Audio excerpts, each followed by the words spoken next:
what makes a great plot work? Now, if you have to say, okay, what makes a great plot really work? He has several ideas. What do you think? I mean, one of the ways of thinking about it is just beginning, middle, and end. It may seem a very simple way, but it's saying, okay, where does it begin? Because the begin has to have a seed right there. So it's like everything that you wanted to actually produce is right there. Like, again, I'm going to use music, Beethoven's Fifth. Ba ba ba bum. That has the seed of everything that comes. It's so short and so dramatic. It just it captures the attention of people. So you start at the beginning and then you jump to the end. End has to actually bring together whatever it is that has been developed. Just, it has to pull everything together and make it land. So maybe we can just talk, and the middle has to have certain kinds of properties to it. So I want to talk about, Joe, let's keep the examples on art, because the emotional impact of it is very, very high. So go ahead, Joe. What is the nature of the beginning? What is the nature of the end? And what is the nature of the middle for a great plot? I'm approaching it that way for now, and let's see how that goes. Go ahead, Joe. So I mean, in the beginning, you have to set up something for as far as to get somebody's attention to begin with. In other words, you have to start with something compelling. I think that's where you're. I can't resist myself from interrupting. You said in the beginning. So in the beginning was the word. That's right. I mean, that's right. That is like Beethoven's Fifth opening, right? It just grabs you, and it has everything that is going to be said right there. That's a great beginning. So let's talk just about beginnings. What's a good beginning? What's a good beginning in a plot? What does it need to do? What does it have to be? What do you think? To me, I mean, again, I think that this is where something, I think you're looking at the effects of a problem. That's something that's occurring. What are the results of something that's occurred? Because then you're interested in what are the causes of those things. That's what I think is something, is why am I listening in the first place? That you have, like, that you're setting up the characters as to why I'm listening to you. I think brevity is actually incredibly important as well. Being precise with your words, which means that you in the beginning was the word, something that's going to grab the attention of the reader. Let's do one thing. Let's go to the concretes first. I think DLJ has done a very good job. So we've got Beethoven's Fifth. We've got in the beginning was the word. It was a dark and stormy night. So let's look at what you think are good beginnings before. Let's start. Hamlet. Hamlet's a great beginning. I was putting in a bad beginning. That's the cliche worst beginning. No. Forget about bad beginnings. Let's look at. No, I'm sorry, that's the cliche. The point is we should avoid cliche. Was the point I was saying. Okay, sounds good. So go ahead, folks. What do you think are good beginnings? Go ahead. You can either type them in or you can speak them out. You can just unmute and speak out. What? Go ahead, Joe. I mean, I think introducing the character. Like, how are you introducing the character? What the position they're in? What is it about introducing the character that is going to make you listen for the rest of the story? That's why that's critical. I mean, excellent. Let's look at some concrete examples so we can, then abstract from it. Paul, good. Well, call me Ishmael, as I wrote, the first line of Moby Dick. I mean, it does everything you just said. Yes. Katie. Yeah, well, I'm thinking of like, in the beginning was the word. So they're setting up, where we're coming from. And then they set up, next comes, I want to say Abraham. And then later we're getting into the moral stories, which is kind of like the where the kind of the heart of the plot is, because we're supposed to be learning from these parables. Mm-hmm. Thank you, Katie. DLJ, where is that from? Are you teasing me? No, what is that? Go ahead. Pride and Prejudice. Okay, it's truth universally acknowledged. Okay, very good. What about Charles Dickens? Let me see. It was a bright day in April, and the clocks were striking 13. Very nice. Excellent. Evanique. It was the best of times. It was the worst of times. Yes. Okay. All right. So we have a few examples. Creation, first man. Okay. It's a hole in the ground. And there lived a hobbit. Okay. Beginnings. There is no such thing as okay. When Gregor Samsa woke up one morning from Paul, can you go ahead and read it? You're on mute. You metamorphosed into somebody mute. When Gregor Samsa woke up one morning from unsettling dreams, he found himself changed in his bed into a monstrous vermin. Okay. All right. After metamorphosis. Excellent. So we have a few examples, and let's see what it is. Firstly, it is kind of very pithy. Okay. It is for what it captures. It is short. So it is highly concentrated. That would be the way of putting it. Highly concentrated. Secondly, it has a mystery within it. It's like you're saying, huh? What is going? So it's like it automatically creates like a question in your mind. It's like, okay, how is this going to happen? And that's what actually grabs your attention. And then it has to actually deliver. It can't be like something out there and then you just go through and say, oh, okay, that was just a bad ad for something. It has to actually deliver.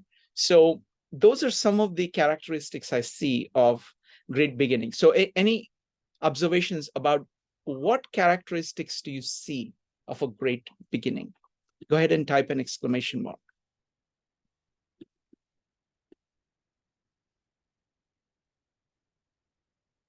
Evanique.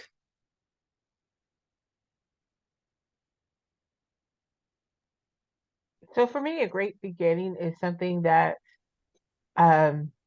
makes you think. And it creates almost, it creates an anticipation about what's coming next and a mystery. So a lot of stories that I think work when they do a great beginning is it kind of teases the plot a little bit, and it gives you some background about the main character. And it's usually something like it starts off like a normal day. This person's walking down the street, this person's, doing something. And then something happens. And it doesn't have to be a major thing. It just be something that ties you in, or it brings in another character. But it's something that kind of is mundane, but not so mundane that you lose interest. It's just normal enough to be like your typical day that you would have, but at the same time, it brings you into that character, and then you want to be involved and you want to know more. Excellent. I like Paul's. The Tao that can be told is not the eternal Tao. Yes, absolutely. Time in its irresistible and ceaseless flow carries along on its flood all created things and drowns them in the depth of obscurity. Wow. All right. So I think the element of kind of concentration, I see two things for sure: concentration and mystery, or something, and that those are the two. If you have to kind of, if you have to, mother died today or maybe yesterday, I can't be sure. Okay. Excellent. So I think those are the things that I see. Any other, if you want to put it very briefly, like what are the characteristics in a word, what if you want to use an adjective for good beginnings that is common to most good beginnings, what would you make? The two things I can think of is concentration and mystery. The third one I can put is that it's like a seed. I don't know what's the best way of putting it, but it's like something from which everything is going to grow. So those are the three words I can think of. So just words where you would try to capture the nature of great beginnings. Joe. Surprise. Yes, that's very good. Go ahead, Joe. I'm thinking some kind of complication. Okay. Something that occurs that's why am I listening in the first place? Okay. Very good. I think it, kind of surprise, mystery, etc. captures that area, and then we have the concentration. Okay. All right. So that's a good beginning. Okay. Now let's jump to the end. Okay. What's a good end? What does it have to do? I mean, I can see like Beethoven's Fifth. See, I think partly the music speaks to me, and I don't know what it is about music, but I think that to me of the just the finale where everything is brought together, all the lines that have been created are brought together. So I don't know whether so DLJ, go ahead.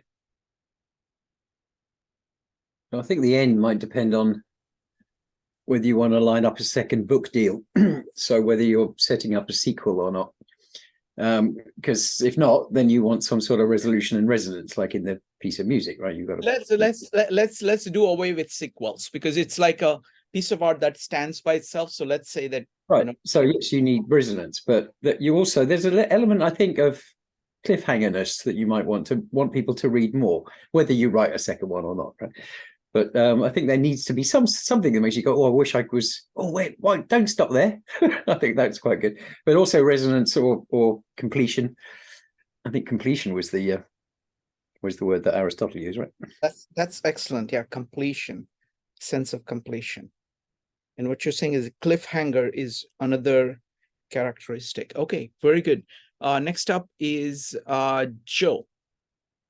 I'll say resolution, but I mean, in recent times, sometimes leaving things open to interpretation has actually been very good. Not even including like the idea of a sequel, where people have had discussions about what actually was what was intended by the writer or the director. Like it spurs a discussion. Now, I'm not saying that's what Aristotle says. But I think he stresses more of a resolution of sorts to all to the entire story. However, in recent times, it has been interesting to see like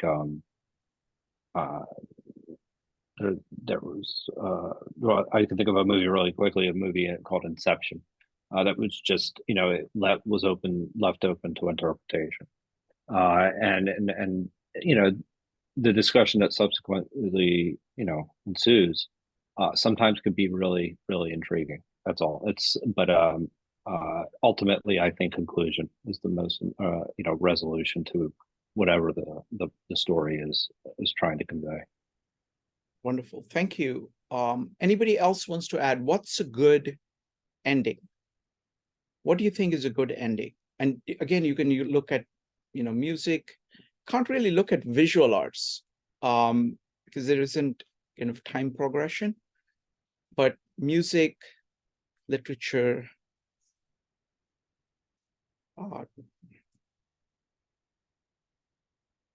Most of the times, tragedy does have a resolution. So let's see. All right. Joe, go ahead. I'll just say something where you're so connected to the character itself, you don't want it to happen, but it happens. I think that's something that is it's an interesting way of it's a conclusion, and it's just means that you're so taken by the story itself that that you feel like What you're we're part of the trying to character. do is we're trying to kind of come up with like concepts that captures all of Okay. endings in music and in literature. Because what we're trying to do is we're trying to see if we can come up with something like resolution, completion, even cliffhanger is kind of they're kind of potential candidates that might do that. And the other thing is that one direction that I suggest is that it's not like, okay, some artists do this. That doesn't, because many people call anything art, so it's not necessarily. So it's like, what you're trying to look at is something that is spoken for a long time to a very large number of people. So that's the kind of inductive base that I would like to use to use all of it. Next up is going to be Julie, followed by Paul. Julie. I don't know, but a good ending, I don't know what Aristotle thinks, but I know character's important to him. And I would think a good ending might be a character who shows the possibility of taking an action that reflects good character. Thank you, Julie. Paul. Yeah, kind of a broadening of Julie's point, I think, is at least in the kind of thing you're talking about, Shrikant, like the major art works of history that lasted. There's some big universal principle that is illustrated in a big way at the end, whether it's the triumph of love or like a fate, something about, well, no matter how much Ulysses tried, he didn't escape his fate, or some sort of universal principle related to character, as Julie said, is somehow illustrated with a big bang in the final moment. Excellent point. It's kind of, concretization of an ideal or concretization of a principle, with a finality and with a force, kind of landing. Okay, so we got the beginning and we got the end. What about the middle? What does the middle have to do for it to work? And when is it that it doesn't work? Again, think of like a whole bunch of artworks and say, what kind of thing needs to be in the middle? It's probably the hardest one. So that's why I'm coming to it last after having this two bookends. So any thoughts about the middle? What does the middle have to do? Given what is there in the beginning, that beginning, you have this kind of concentrated mystery. And at the end, you have this completion of resolution or demonstration. What needs to be in the beginning, in the middle, to make that happen? DLJ, Julie, and Joe. DLJ. So fairly obviously, it's the bridge between the middle, beginning, and the end. But it can't just be that. Otherwise, you're just going to, you can't just be filler, right? So it has to move. Well, it has to be moving the plot along, right? To get to, but yeah, I mean, it is essentially it is joining the beginning, which engages you, the ending, which gives you resolution. But if it, like with a piece of music, if it's just sort of noise in the middle, so it's got to have some twists and turns. It's got to be interesting. It's got to keep you page turning. So there's certain criteria for it, but basically it is just the bridge. Excellent. Thank you. Next up is going to be Julie, followed by Joe.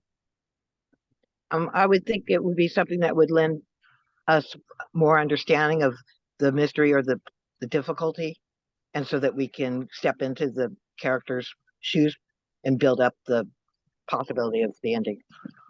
Wonderful. Thank you. Thank you, Julie. Next up is Joe.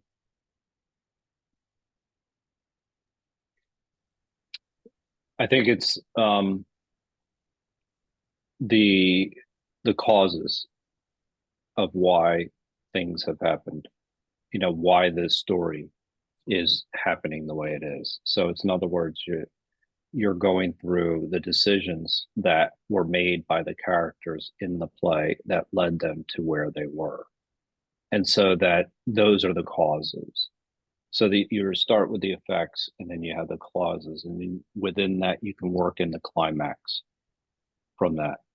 And then that's how it becomes something where you begin the how to unravel those causes in a way that may shock the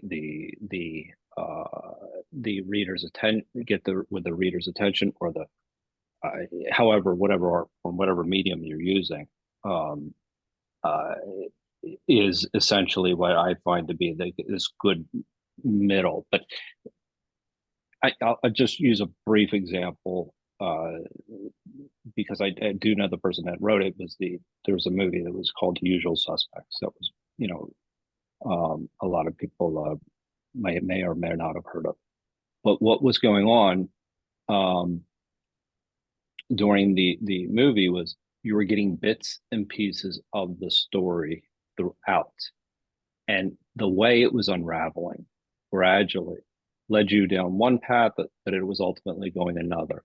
But it was it was very carefully thought out how, like, what was causing what was unraveling, and then there was a surprise.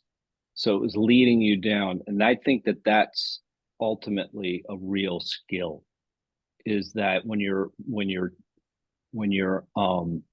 writing something, and even a storyteller, if I'm telling you a story and I go and stress the causes too fast without providing you with any kind of foundation, you're probably going to be like, well, kind of lost, and not want to really listen. And I mean, it's a skill to the pace, and that gets back to the whole magnitude, what we were talking about earlier. But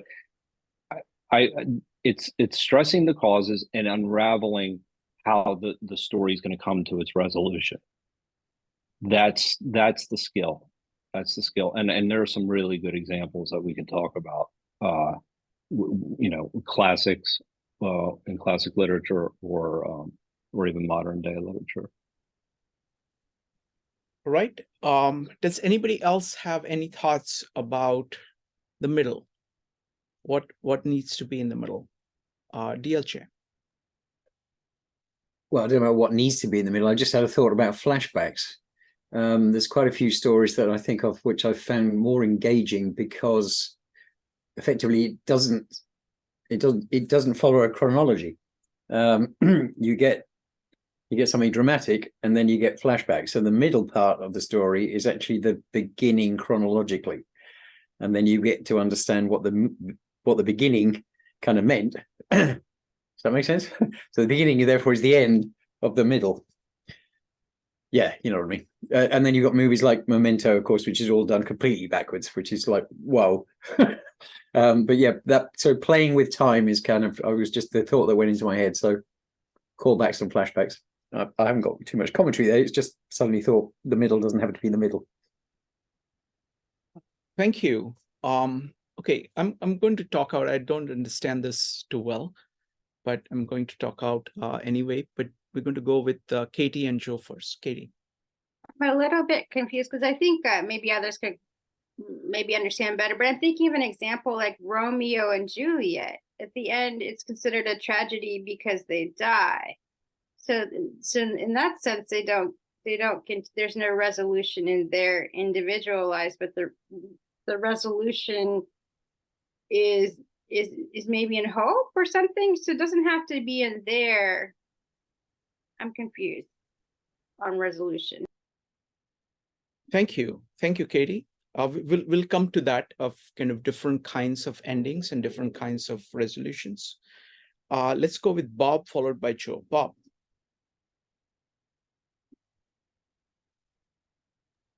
As I said in the note there, the key is does the story involve you? That makes a good middle. You can fail with the beginning. You can have a lousy beginning, and maybe as you get into it, if you don't abandon the situation, you can have something which really grabs you. You can also have a lousy ending, where the resolution is just isn't there, or things are left hanging. So if it involves you, terrific for the middle. Excellent. I think that's a very key point, that it has to really interest you, really engage you, really involve you. That's critical. Otherwise, they're not going to get to the end. So it has to carry you throughout, and it has to carry you through this entire of the huge middle. Excellent. Next up is going to be Joe, followed by Paul. Joe. So one thing is that usually, not always, but once you have the climax and then the resolution part, there's also, and this comes to Katie's question, is that there's also a point where what are the results of all that? Like, what's the aftermath? Because what is what happens to the characters as a subsequent event? Sometimes it may just end, but it can sometimes show you a resolution could include what are the results of the resolution that you're going through. I was just going to maybe at some point make a quick suggestion that we also talk about what makes a bad end, or things like that too. Oh, there are a million bad ways, so we can list it. We will go all night. Yeah. But maybe let's go with Paul. Paul, go ahead. Yeah, I'm thinking about these descriptions of, again, the dramatic arc, and relating that to this idea of a big principle that culminates in the end with something about the principle. And what Katie said, there's some principle and a person that represents it, and the middle always needs to have these big fluctuations where the principle is thriving, and then the principle is in deep trouble, and then the principle is thriving again. But you can be in any order of those fluctuations, but they need to be there, because that's what the middle is all about. These, like, the pull up and down of the big point.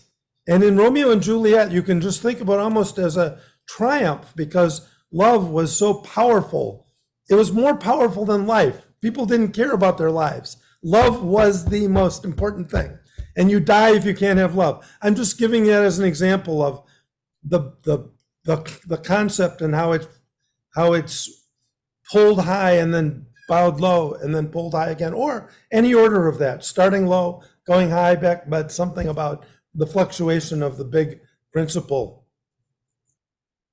Paul, that was great, because because it connects up the beginning and the end.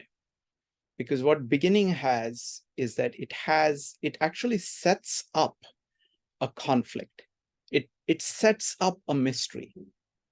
Like,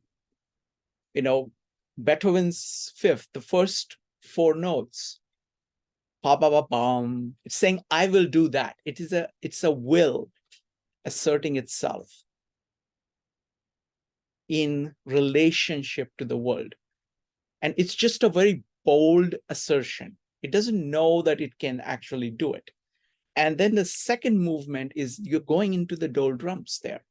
So basically what it is doing is that the middle has to really show you the conflict. It has to show you the conflict. It has to show you the fluctuations. Like, I think Aristotle uses the term like simple versus complex or something where there is a twist, there is a flip that happens. And that is crucial, because that is what is going to sustain the interest. Otherwise, you're not going to be interested. So the germ of the conflict has to be there in the beginning. The resolution of it has to be there at the end. The development of the conflict is there in the middle. So you're actually creating, again, Beethoven's Fifth, you have the assertion in the first movement.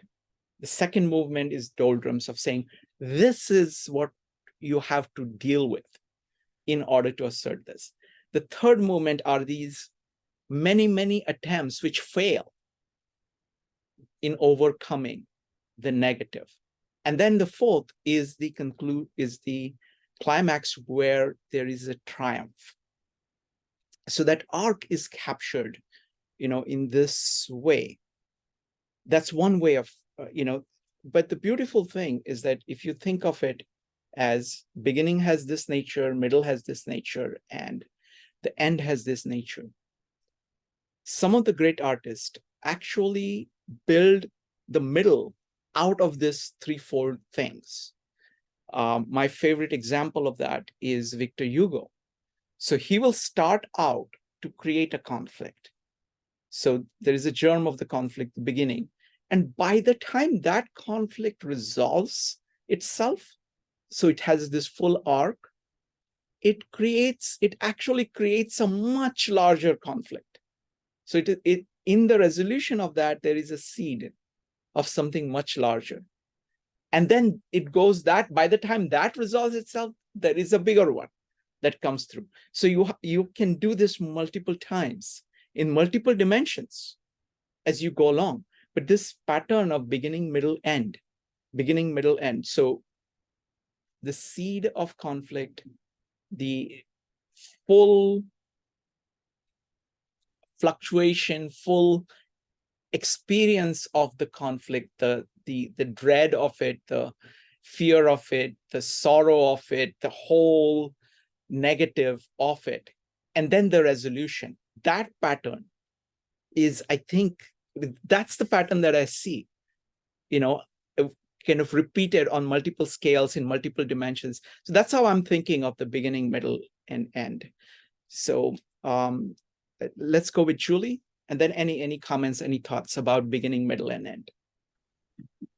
Yeah, I've been exploring classical music, and what comes to mind is Samuel Barber's Agnus Dei or Adagio and strings. I like the choral version, but it's a long song with kind of repeating discord over it. I'm reminded of life and the cycles of life. And then there's some little resolves through it, the beauty of it. And then when it gets to the end, I picture a cloudy day where the sun comes shining through as those chords become resolved, and with a victorious type of a build-up at the end. Wonderful. Thank you. Any further comments about beginning, middle, or end, or just any general comments about plot? DLJ. Yeah, I think it would be useful to contrast with bad endings, as Joe suggested, because that's what my mind is flooded with. That like so many examples of disappointment. You just think, oh, come on! It's the. Why do you think we can learn from bad endings? Because there are so many ways of doing bad things, and what will you pick up from it? What will we learn from it? Well, you can learn to be a better writer yourself, right? If you think, well, why didn't that work, right? So I'm thinking of a couple where you're going along wonderfully with the storyline, the plot, and then suddenly there's something that makes you think, wow, the author had an agenda, because the ending is suddenly you just got this something where you think, and I'm including Crime and Punishment in that one. You just think, oh, come on, no, not really. So it's so to contrast that, then, so to contrast that, if the ending is disappointing, then you can compare that to say, well, what would I find non-disappointing? Is appointing a word? Is that the opposite of disappointing? What is it that what is it would have been a better ending? Which I can't actually think of for Crime and Punishment, but yeah, I'll do that as homework. But the thinking about, you know, why didn't that work should lead you to realize why something should work. Does it? And I think not having the author, the author not creeping into with their own agenda is definitely one of those. Okay. All right. Anybody else? I've in general, I've not found it useful because there is just so many ways in which things can go wrong that you are just seeing that, okay, that means I don't do this. But like if you try to focus on things which are really, really done well and trying to focus on what is common to them, you'll hopefully pick up some principles that you can use. Maybe some of the, if you want to look at the negative, it may be in the context of, doing something which is spectacular, which is spectacularly good, and then is screwed up. And then you would say, why is it screwed up? Why was it spectacular? And what is it that led to its screw up? So that I can understand. Julie, followed by Joe. So many of the world's problems have to do with our perception being what it is, and being able to take a bigger perspective is an important thing. To me, some of the most powerful endings would be shown when the audience in the ending sees that what appearances were, it was not at all what they were. And that experience of having that yourself is a powerful way of having a lesson taught. Excellent point. Thank you, Julie. Joe. I think you brought up a very important point just a moment ago. One of the things I think that are great storytellers and what Aristotle's actually telling us is to focus on principles when we're telling a story, and not necessarily follow a formula per se, not on rules, that this should happen at this particular moment in time, that it has to, but what you're trying to do if you're writing a tragedy is you're trying to communicate this, and this is how you do it. And these are principles that you use. Now, how you use them, how you use these, develop these characters and the storyline is up to you. But this is the, kind of the idea of what a tragedy is. And I think that that's an important thing to think about, is writing in terms of principles and not rules, because then every story would kind of be very, I don't know, boilerplate, shall I say? Anyway, Yeah, it's interesting. that happened a lot in the when classical style, it became very ossified. They were just following the standards. So a lot of the romantic movement is about kind of breaking the mold in order to get back to the function of expression. Great point. All right, let's see here. Does anybody else have anything here? So let me ask Paul. Paul, I really like your comments about the conflict. I think we're thinking very similarly about the arcs. I think thinking of it as an arc is very powerful, because what it does is that, because beginning, middle, and end, it's like a linear way of thinking, but arc means that there is a throw to it, and it has to kind of power itself through this entire thing. So can you talk a little bit more about the arc? I can try. I think we have to really add to that. I got to go back and remember what his elements, Aristotle's elements were, but I'm thinking about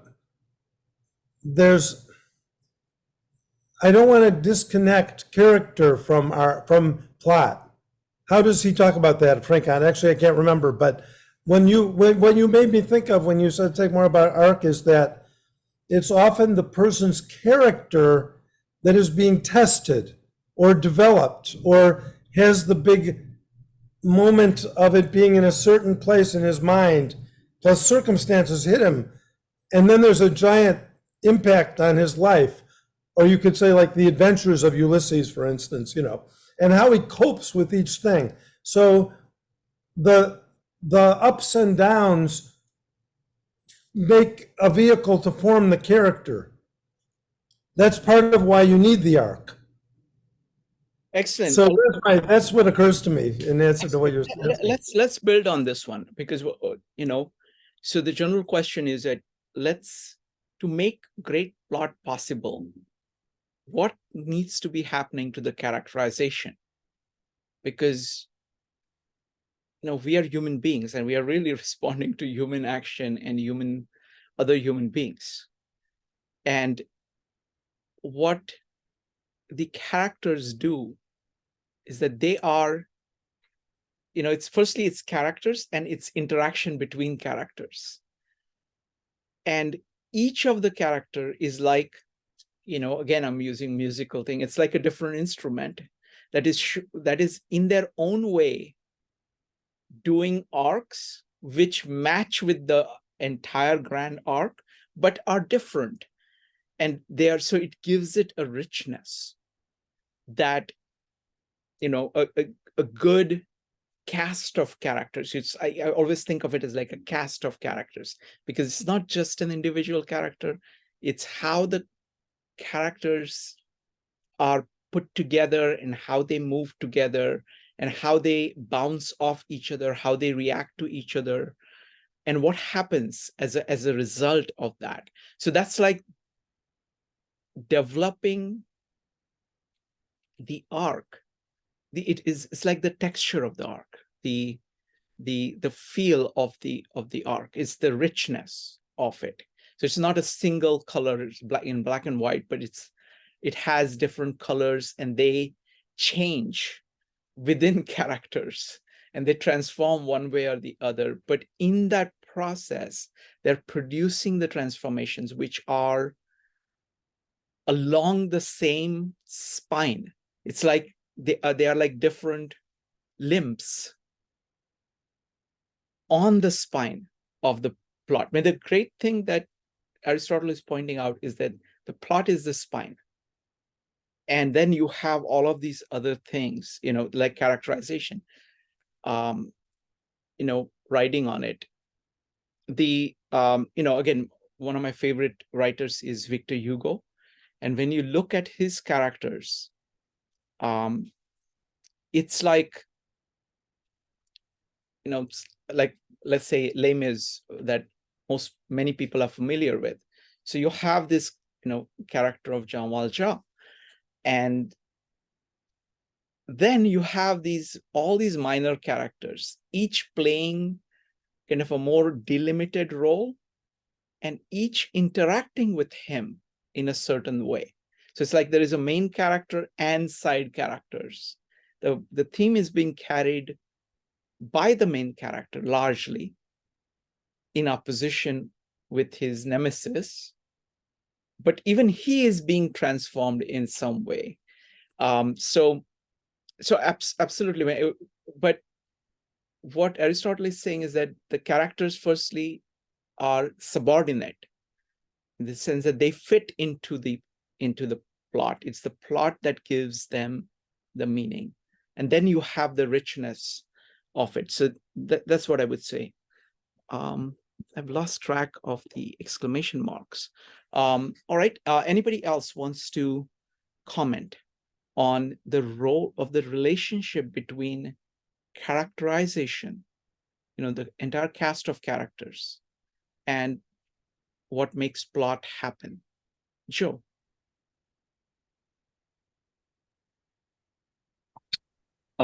I think one of the things that's important when you're building up a character is that the character and their personality, whatever they're saying, all kind of flows. I think that that's an important thing, is that, you know, if you develop a character and they're not necessarily they're acting one way, and you develop them another, it kind of seems like it's out of balance to a certain degree. And I think that the interactions between the characters themselves, I think that that's a very important part, is where the dialogue aspect of things is a very important part of the development when you have you know, when you're developing the story. But perhaps it's better to say it this way: you have personalities in a when you're writing a story, and if those personalities don't necessarily they match their actions, or, you know, kind of make sense, then it's harder to connect with it. It seems less logical. So if I'm somebody that's acting completely out of, you know, you have somebody's personality that's acting one way, and I don't know, they act in a different way. It just, something is not believable anymore. It's not, you don't connect with it as well. That's my thought, is when you have people that have personalities and characters that don't necessarily aren't congruent with one another.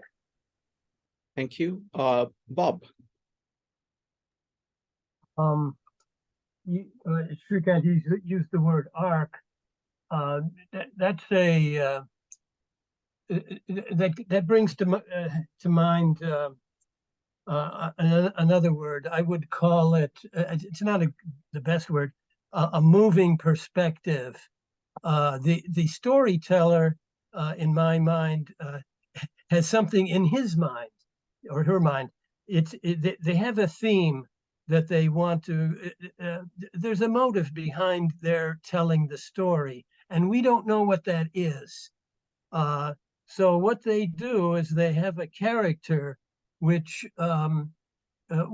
throws a perspective on what the story is, and that perspective cannot possibly tell the whole story.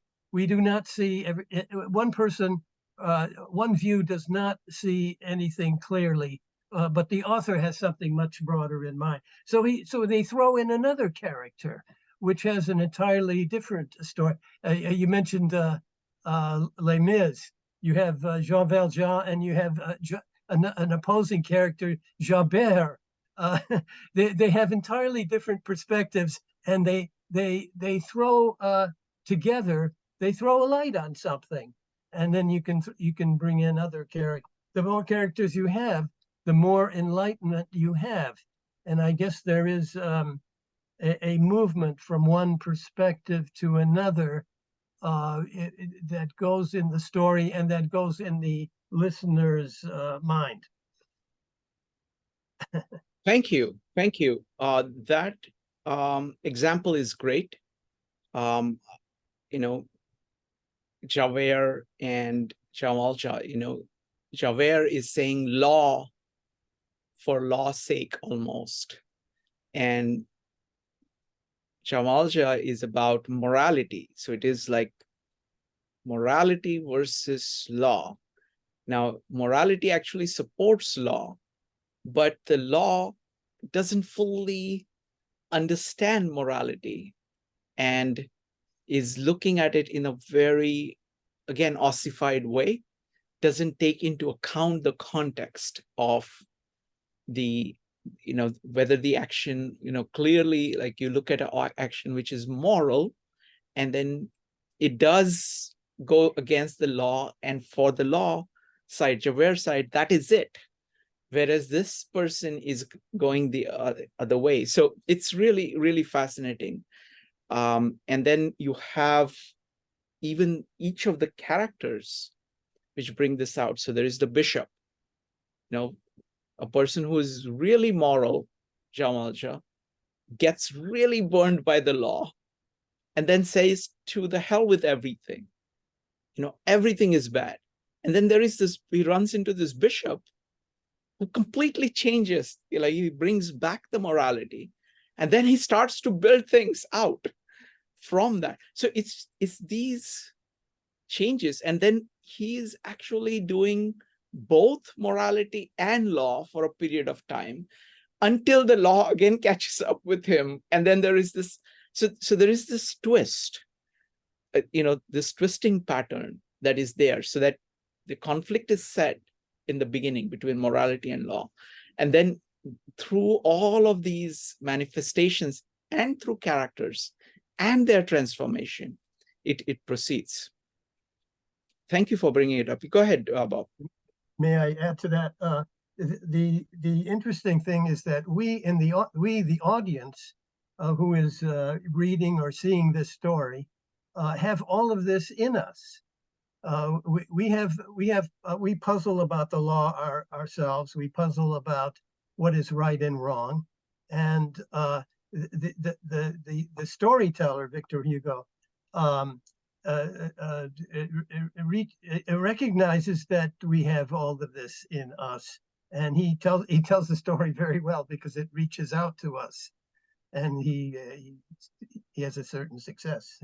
Yeah, no, that's a great point, because that's what the power of art is, because it's not really about the other people that he's talking about. It's really about you. It is about you and your life. It is showing you something about the nature of your life and the life around you.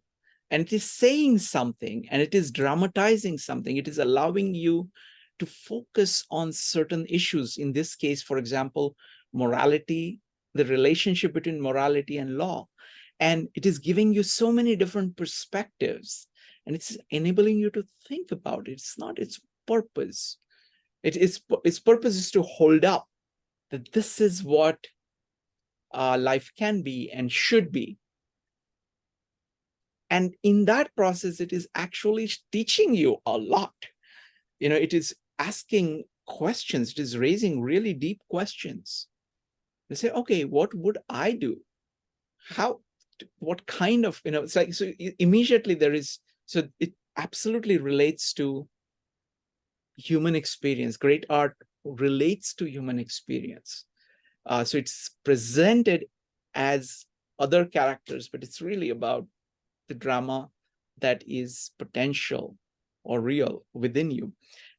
Excellent. Tanya has not spoken before, so let's go with Tanya, Julie, and then Paul. Tanya.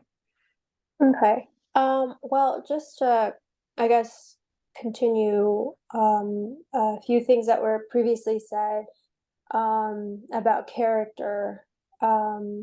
So my perspective on that, with how I guess directors indicate the way that they want to come through, and I'll just make this really quick. With trying to figure out a system for the characters, like some sort of archetype, and just use that as a sort of soundboard to make up the character seem more concise, consistent.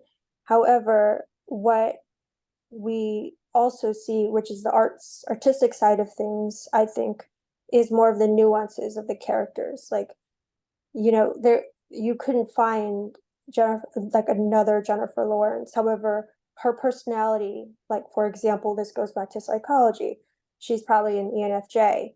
So that would mean that another character, or there are many actors who are ENFJs, but they aren't Jennifer Lawrence, for example. So with that, I think what would make a character would come to life in their artistic expression would be their own sort of touch, their own nuance, their own expression, I think. So I feel that going back to character and how they are built, I suppose, because then I'll just stop there. I'll just keep going. Yeah, Tanya, that's a great point, and it actually connects to the point that Paul was making. not Paul, but Bob was making, that art is about what is going on within you. And one proof of that is that when you look at these great plays and great actors or great actors in movies, what they do is that they actually embody, so embody the character. So it's like they have to master the entire character, and then they bring something of their own life force, their own life experience into the character that makes it living and makes it impactful. So it is, there are so many Shakespearean actors who can, I'm taking Shakespeare because it's, there are so many examples, and you can say that, okay, you know what, they got the lines right, they kind of got the thing right, but this particular person managed to embody the spirit of that particular character really well. So it's a great point. So it applies not only to kind of consumption of art, but also to production of art, because in that sense, actors are producing the art. Julie, followed by Paul. Julie. So to me, good art is about truth, and it's either inspiring something of possibility in the watcher or the audience, or it's expressing and having a cathartic person by the artist and by those who it resonates with. And so there's something healthy going on there. And it also builds the unity feeling that we have with each other, rather than we don't feel alone when we see something expressed that we could never put in words.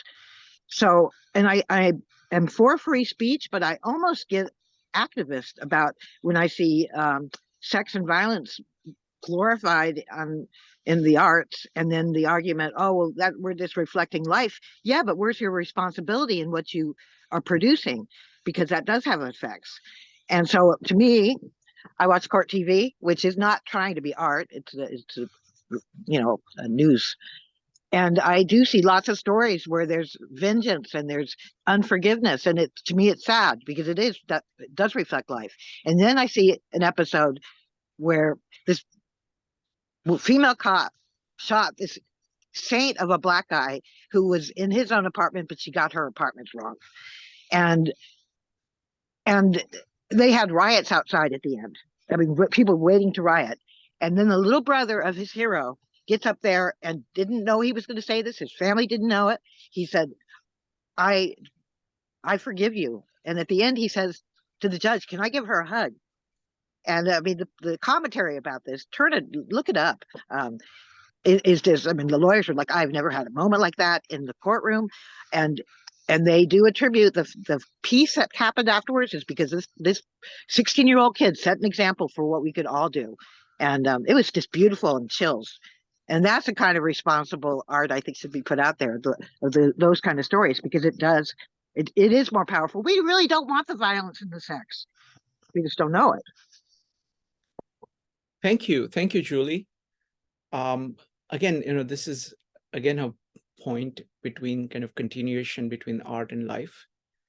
Some people and some people's actions actually serve the same purpose, same function, same effect as great works of art, because they bring together, they resolve, they challenge and nail a particular issue so dramatically in their own action that it has that aesthetic quality of the ending, aesthetic quality of the beginning, and the aesthetic quality of the middle that we are talking about.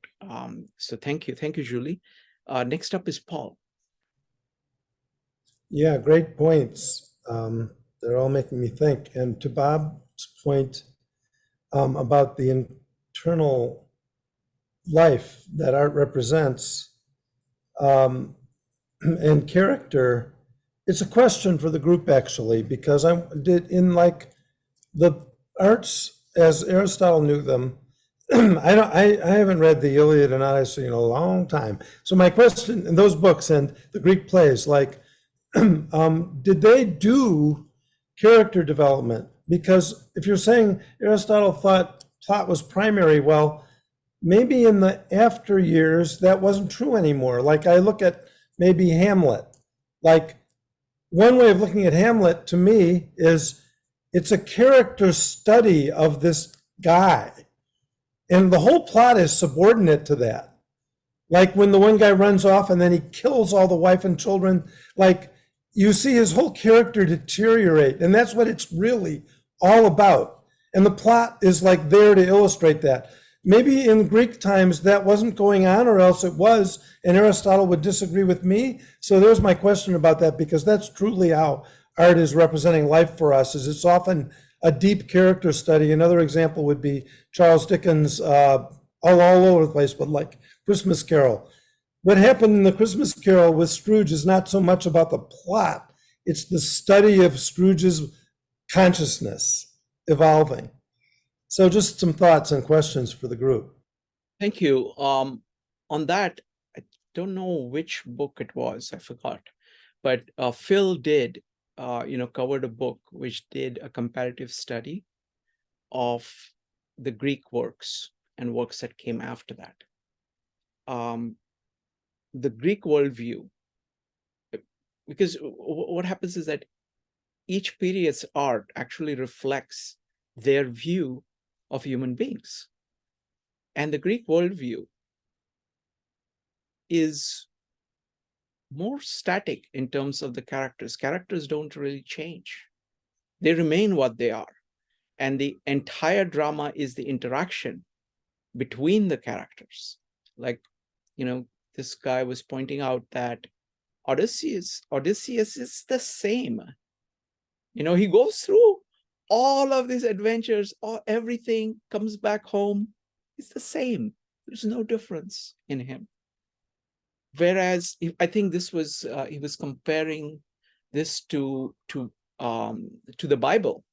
See, in Bible, people change. There is fundamental change that happens.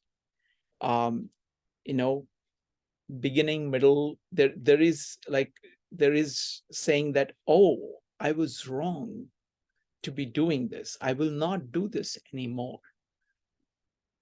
It reflects an internal life, which is very strong of saying that you have the capacity of transforming yourself. That message, of course, that message in the New Testament is very, very strong, very strong. You have somebody like Paul, who just flips completely from, killing people to going exactly the opposite way. And that is not considered unusual. That is definitely what is within the power of man, but not so in Greek. And I think a lot of the modern, there is a period, Romantic era actually captures that very strongly, the element of volition in human beings. And so, we can actually study the volition. You can actually take any characteristic of human being and study it across art to see what those individual cultures thought. Paul, go ahead, please. Yeah, can I? Please. Yeah, thanks. So thank you for explaining that, Srikant. So do you then conclude that Aristotle's definition of the importance of plot, how do you take that, given everything you just said? Because that's what I was getting at earlier about how some plots are the evolution of the character now. So how do you look at it from a point of view of Aristotle's view of plot? I think the points about plot remain the same. And the fact that character is subservient to that also remains the same. It's that the characters change and the themes change. So you can look at, the Gospel of John as a plot. There is the beginning, there is the middle, and the end. And there is all kinds of things changing in the middle, all kinds of conflicts that happen in the middle, and they get resolved. But the point about plot,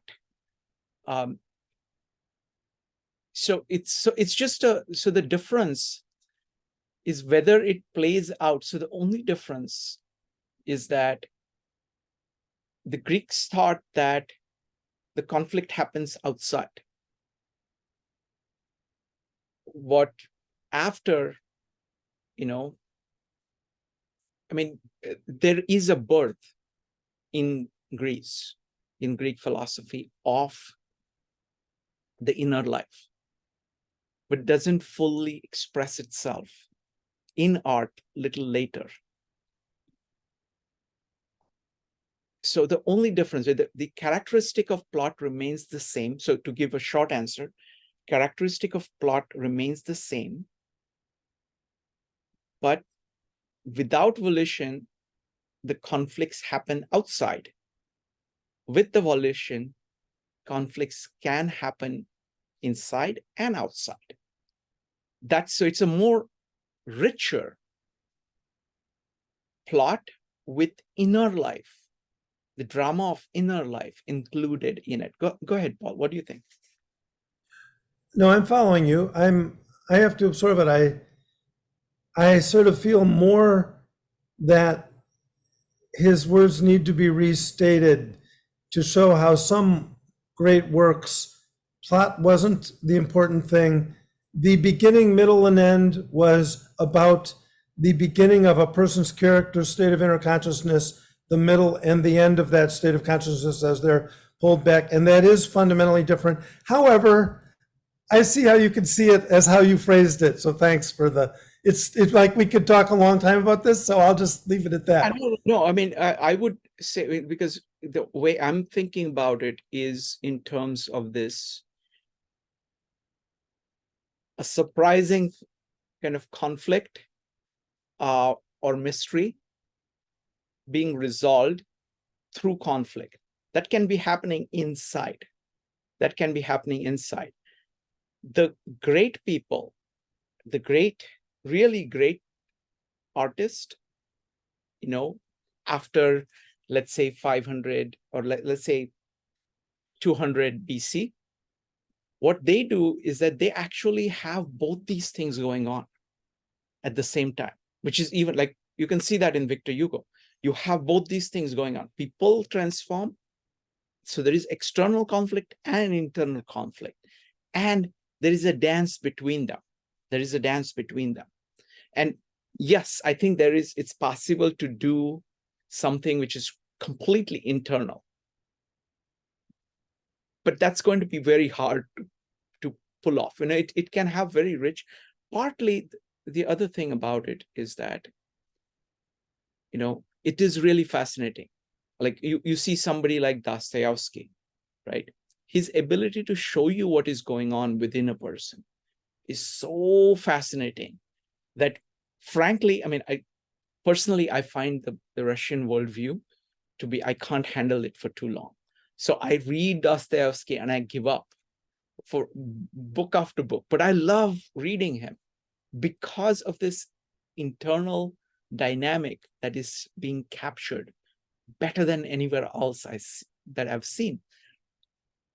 But so there is that. So it's internal and external, and I think both, art can cover both of them. And I think if somebody can bring both of them together and show the relationship between them, that's a much more richer presentation.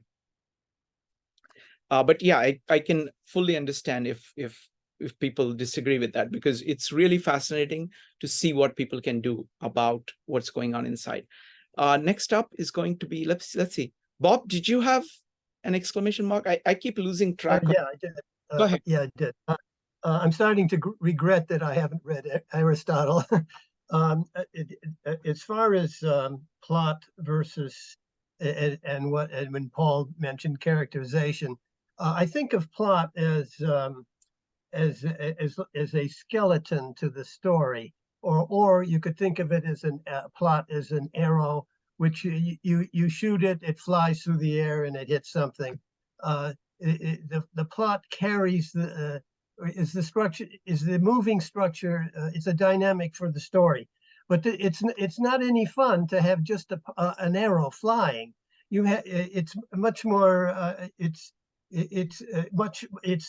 much more attractive if you have something hanging onto the story. So characterizations, for example, or it's broader than characterizations, but what is hanging onto the plot is equally important. It fleshes out the whole story, and I'm at a loss for, I don't have the right words here, but you follow what I mean. The meat that is hanging onto the skeleton is just as important as a skeleton. Yes, I mean it's the spine and the limbs. You know, the organism is not just the spine, but it is Fine. spine is the thing that is holding the organism together, but there is growth of limbs along it. Excellent. All right. Anybody else? Any final comments? Getting ready to wrap up. Okay, let me first tell you about the meetup coming up tomorrow. Evanik or Joe, do you want to talk a little bit about it?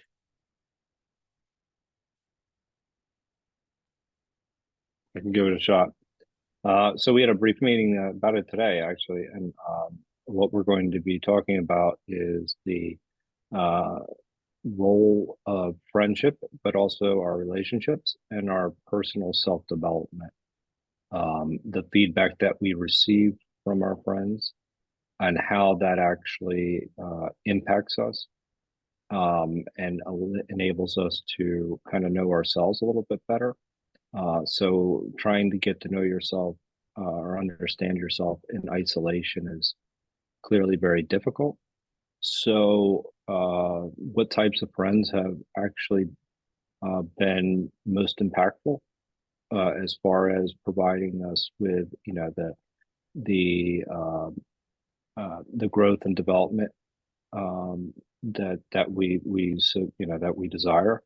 And it should be interesting because sometimes we're going to have to probably share some things that where we heard some very difficult things, and you know that you have to really kind of accept those things and realize that the person on the other end means no harm, but rather how to improve is trying to improve you as an individual. So it can be a very deep conversation. Anytime we're talking about relationships, I think that all three of us will bring our unique perspective on the problem.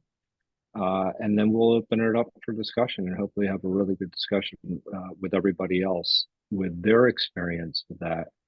And hopefully we can actually even walk away with learning about, the how can we receive feedback from